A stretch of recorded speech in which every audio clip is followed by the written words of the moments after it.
गुजराती बलाई समाज का इतिहास। आइए हम शुरुआत से जानते हैं। गुजराती बलाई समाज जो कि अपनी जाति के आगे गुजराती शब्द का प्रयोग करती है, यह वास्तविक में गुजरात के रहने वाले क्षत्रिय राजपूत है जो कि राजा सिद्धराज जयसिंह सोलंकी के वंशज हैं। गुजरात में राजा सिद्धराज जयसिंह सोलंकी के समय मुगलों ने सोमनाथ महादेव मंदिर पर आक्रमण किया था और इसी योद्धा जाति ने सोमनाथ महादेव मंदिर को 17 बार मुगलों से बचाया और लगातार 12 सालों तक मुगलों से युद्ध लड़ा। मुगल 1.5 लाख की सेना लेकर आए थे और इन पर हमला किया।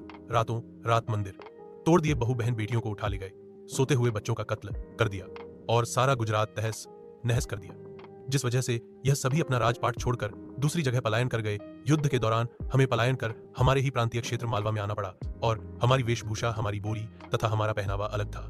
इस वजह से मालवा प्रांत के राजाओं ने हमें हमारे प्रांतीय सीमा झाबुआ जिला में ही रोक दिया और हमारे साथ पलायन कर अन्य जातियां भी आई जो कि आज भी वर्तमान में अपनी समाज के आगे गुजराती शब्द का इस्तेमाल करती है, जैसे गुजराती चमार, गुजराती मोची, गुजराती नाई, गुजराती माली, गुजराती लोहार, गुजराती दर्जी एवं अन्य समाज जो अपने नाम के आगे गुजराती लगाती है, वह भी हमारे पूर्वजों के साथ संरक्षित होकर यहाँ तक मालवा में आई और मालवा में यहाँ आने के बाद अपने हुनर के आधार पर अलग अलग जातियों में जाकर सम्मिलित हो गई। जैसे कि कुम्हार कुम्हार के पास चला गया तो कुम्हार में 2 जाति बन गई, गुजराती कुम्हार और मालवी कुम्हार। जैसे गुजराती माली माली के पास चला गया तो यहाँ पर भी 2 जाति या बनी, गुजराती माली और मालवी माली। इसी प्रकार से जो आखिरी में रह गए वह हम थे। हमारे बाप दादाओं को केवल और केवल राजनीति करना, युद्ध लड़ना एवं प्रजा की रक्षा करना आता था। इस वजह से वह कोई अन्य जाति में जाकर सम्मिलित नहीं हो पाए और कुछ समझदार थे जो मालवा के राजपूतों के पास गए और उनमें सम्मिलित हो गए और आज भी वहाँ हमारे ही भाई राजपूत समाज की कैटेगरी में आते हैं और हमारे ही कुछ लोग जो कुछ नहीं कर सके वह इधर उधर चले गए। बाद में सभी संगठित होकर काम ढूंढने के बहाने उनके माथे पर बला शब्द का कलंक ठोक दिया गया। बला का अर्थ होता है मुसीबत, जो कि यहाँ के राजपूत पर आई थी।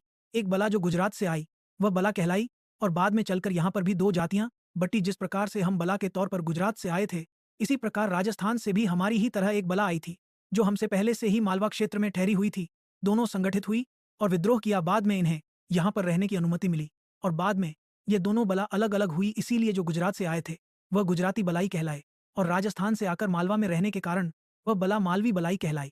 यह संदेश इस वीडियो के साथ सभी को शेयर करें ताकि लोगों को जानकारी हो सके कि हम तो राजपूत थे, हम मुसीबत के तौर पर इस क्षेत्र में आकर रुके, जिस वजह से हमें बला शब्द से संबोधित किया गया और आगे चलकर यह नाम हमारे माथे जड़ दिया गया।